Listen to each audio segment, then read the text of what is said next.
10 दिन में तीसरी बार, जी हाँ तीसरी बार पेट्रोल डीजल के दाम बढ़ा दिए गए।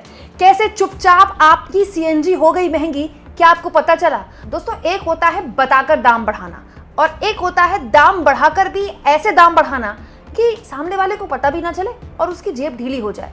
एक्चुअली में सरकार अब यही कर रही है। सबसे पहले 10 दिन पहले सरकार ने पेट्रोल और डीजल पर सीधे 3 रुपए बढ़ाए तो हाहाकार मच गया, विपक्ष ने हल्ला मचा दिया, सरकार से जनता भी सवाल पूछने लगी। तो सरकार ने एक नया आइडिया निकाला। आइडिया ये कि अब पैसे बढ़े तो इतने बढ़े कि जनता को लगे कि अरे इतने क्या ही हैं, लेकिन एक्चुअली में उसकी जेब कितनी ढीली हो जाएगी उसे पता भी नहीं चलेगा। दोस्तों, 10 दिन में तीसरी बड़ी बढ़ोतरी की गई है पेट्रोल डीजल के दामों में।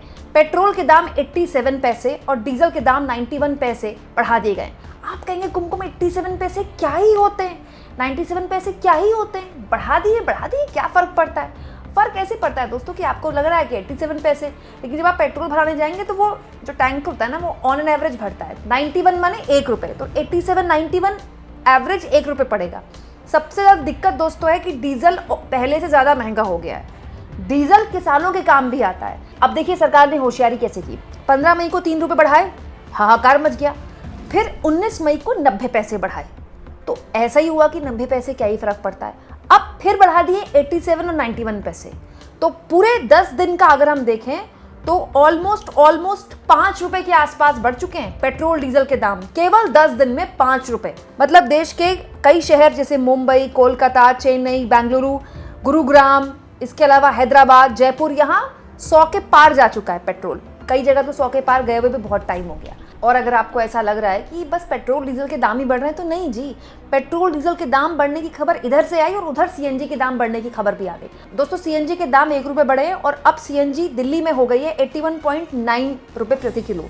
सीएनजी और पेट्रोल में एक वक्त में इतना अंतर हुआ करता था कि लोग सीएनजी की गाड़ियां खरीदते थे क्योंकि सस्ती पड़ती थी, लेकिन अब जिस बेतहाशा तरीके से सीएनजी के दाम बढ़ रहे हैं, ये भी हो सकता है कि सीएनजी और पेट्रोल में अंतर जो है वो अब और कम हो जाए। यहाँ मैं आपको याद दिला दूं, पहले ही ऑटो वाले और कैब वाले दिल्ली के हड़ताल पर है 3 दिन के, क्योंकि वो ये कह रहे हैं कि जब सीएनजी महंगी हो रही है तो हमारे दाम भी बढ़ने चाहिए, हम कहाँ से अपनी जेब से दें। और यानी दिल्ली एनसीआर के लोग वैसे ही परेशान हैं ऑटो और कैब ना मिलने की वजह से, और अब सीएनजी और महंगी हो गई है। मतलब ये जो हड़ताल है, ये करने वाले लोगों के लिए हड़ताल करने का रीजन और बढ़ गया है। मतलब सीएनजी में भी दोस्तों क्या खेल हुआ है, ऑलमोस्ट 9 दिन में सीएनजी 4 रुपये महंगी हो गई है, 4 रुपये।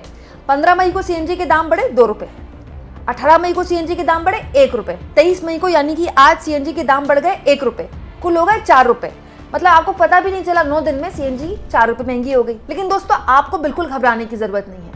प्रधानमंत्री और मेलोनी की मेलोडी वाली वीडियो देखकर आप कुछ अच्छा महसूस करेंगे जब ऐसी खबरें देखेंगे तो। लेकिन अगर अच्छा नहीं महसूस हो रहा है तो आगे आपको कुछ और जानकारियां दे देती हूँ। अगर आपको ऐसा लग रहा है कि केवल ये खेल पेट्रोल डीजल तक रहने वाला है, तो नहीं।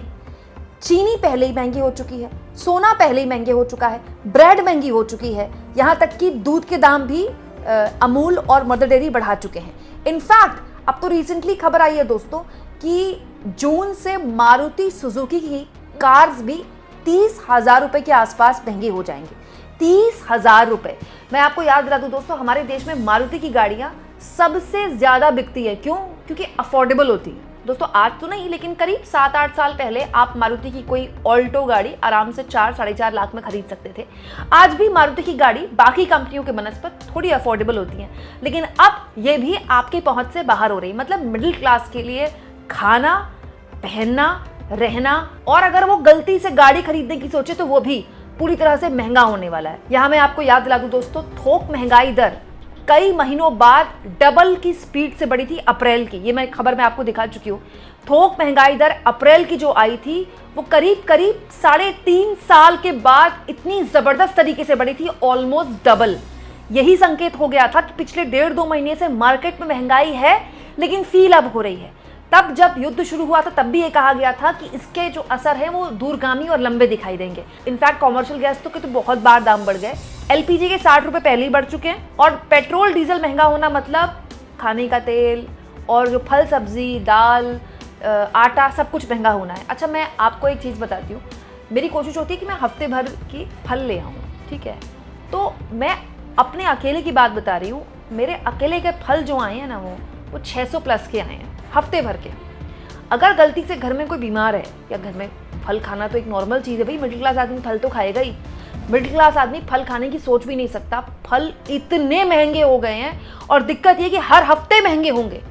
इस हफ्ते अगर आप फल ले रहे हैं, अगले हफ्ते आपको और महंगे मिलेंगे। क्यों? क्योंकि पेट्रोल डीजल महंगा हो रहा है। सिंपल सा लॉजिक है। हालत ये हो गई दोस्तों कि IMF की पूर्व डिप्टी MD गीता गोपीनाथ ने चेतावनी दी है कि पेट्रोल डीजल की कीमतों की वजह से भारत में महंगाई की मार बहुत भयानक तरीके से बढ़ सकती है, और इसके साथ साथ भारत को कम ग्रोथ से भी जूझना पड़ सकता है। तो ग्रोथ तो इफेक्ट हुई है, इसमें तो कोई दो राय नहीं है, और ग्रोथ तो पिछले काफ़ी महीनों से इफेक्ट हो रही है।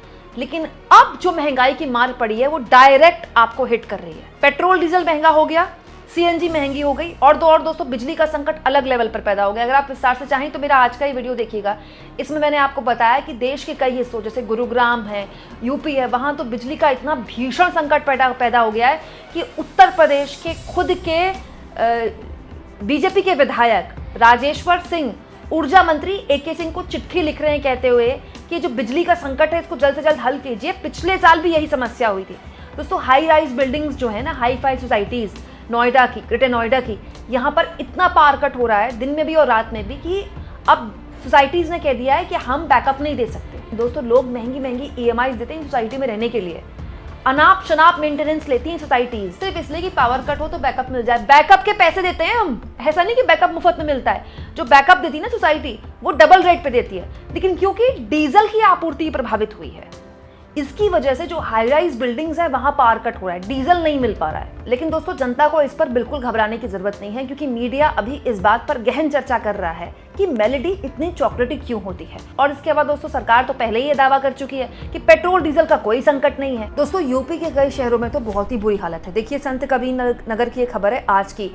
पेट्रोल डीजल की यहाँ भयंकर मारामारी है। ज्यादातर पेट्रोल पंपों पे लंबी कतारें लगी हुई हैं, और किसान सबसे ज्यादा परेशान है। ट्रैक्टर के लिए डीजल चाहिए होता है, वो किसानों को नहीं मिल पा रहा है। UP की एक दिन पुरानी एक खबर है भास्कर की। सिद्धार्थनगर में पेट्रोल डीजल का संकट गहराया। पेट्रोल पंपों पर बेकाबू भीड़, रात से लाइन में लगे हैं लोग। जो किसान है वो बेहद परेशान है। महराजगंज की एक खबर देख लीजिए, ये भी 21 मई की है दोस्तों। यहाँ पर ग्रामीणों ने सड़क जाम कर दिया है, पेट्रोल डीजल का इतना भयानक संकट है। दोस्तों बलिया की खबर देख लीजिए, शहर के 2 पेट्रोल पंपों पर डीजल पेट्रोल खत्म हो चुका है, और ग्रामीण एरियाज में, जो रूरल एरियाज है, वहां भयानक संकट गहरा गया है। मतलब आप सोचिए, एक तो पेट्रोल डीजल महंगा है अलग, और छोटे छोटे शहरों में पेट्रोल डीजल की मारामारी हो गई है अलग। किसान को अगर डीजल नहीं मिलेगा तो ट्रैक्टर नहीं चला पाएगा, और ट्रैक्टर नहीं चला पाएगा तो वो अपना काम कैसे करेगा। और अगर किसान के लिए संकट खड़ा हो गया, वही अनाज नहीं उगा पा रहा है, वही सब्जी फल नहीं उगा पा रहा है, तो फिर हमको कैसे मिलेगा। ये पूरा चक्र है जो प्रभावित हुआ है। दोस्तों आप इस मुद्दे पर क्या सोचते हैं? आपके शहर में पेट्रोल डीजल की क्या स्थिति है? मुझे अपने शहर का नाम लिखकर जरूर बताइएगा। क्या आपके शहर में भी आप बिजली आपूर्ति को लेकर संकट महसूस कर रहे हैं? मुझे अपना शहर का नाम लिखकर ये भी बताइएगा।